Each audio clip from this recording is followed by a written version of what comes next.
Hello every one, അസ്സാം വലൈക്കും. Welcome back to my channel.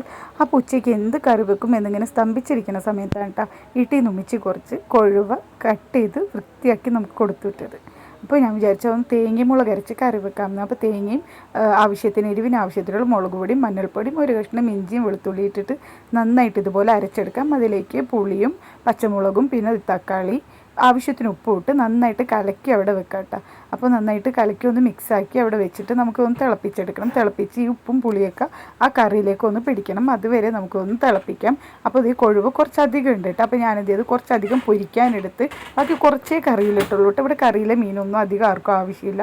അപ്പോൾ അത് ജസ്റ്റ് ഒന്ന് മുളകും മഞ്ഞൾപ്പൊടിയും കുരുമുളക് പൊടിയും ഉപ്പും ഇട്ട് ഒന്ന് തിരുമ്മി വെക്കുന്നുണ്ട് പൊരിക്കാനായിട്ട്. പിന്നെ അതേ നമ്മുടെ കറി ഇവിടെ നന്നായിട്ട് തിളച്ച് വന്നിട്ടുണ്ട് കേട്ടോ. നന്നായിട്ട് തിളച്ച ഉപ്പും പുളിയൊക്കെ അതിലേക്ക് ഇറങ്ങിയിട്ടുണ്ട്. അപ്പോൾ ഈ സമയത്ത് നമുക്കതിലേക്ക് മീനിട്ട് കൊടുക്കണം. അപ്പോൾ ഇത് ഒന്നുകൂടി നോക്കി അതിൽ മീനിട്ട് കൊടുത്തിട്ടുണ്ട്. ബാക്കി ഉണ്ടായിരുന്ന മീൻ ഞാൻ പൊരിച്ചെടുത്തിട്ടുണ്ട്. അപ്പോൾ ഇതുപോലെ എല്ലാ മീനും ഞാൻ അതിലേക്ക് കൊഴുവയിട്ടിട്ട് നന്നായിട്ടൊന്ന് ഫ്രൈ ചെയ്തെടുക്കാം കേട്ടോ. അപ്പോൾ ഇത് നമുക്ക് മുള്ളോടെ കഴിക്കാനും നല്ല ടേസ്റ്റുള്ള മീനാണ് കേട്ടോ. അപ്പോൾ ഇതിലേക്ക് കുറച്ച് വെളിച്ചെണ്ണ ഒഴിച്ച് ഉള്ളിയും ഉള്ളിയും ഉലുവ ഇട്ടിട്ട് നമുക്കിതൊന്ന് കറി താളിച്ചു കൊടുക്കാം. താളിച്ചു കൊടുത്തിട്ട് നമ്മൾ കറിയിലേക്ക് കൊട്ടിക്കൊടുക്കാം കേട്ടോ. അപ്പോൾ ഇത്രയുള്ള ഇന്നത്തെ എൻ്റെ വീഡിയോ. അപ്പോൾ എല്ലാവർക്കും വീഡിയോ ഇഷ്ടമായി ലൈക്ക് ചെയ്യുക, ഷെയർ ചെയ്യുക, സബ്സ്ക്രൈബ് ചെയ്യാനൊന്നും മറക്കരുത് കേട്ടോ. അപ്പോൾ ഇനി വേറൊരു വീഡിയോയിലൂടെ കാണുന്നതോടെ ബായ്.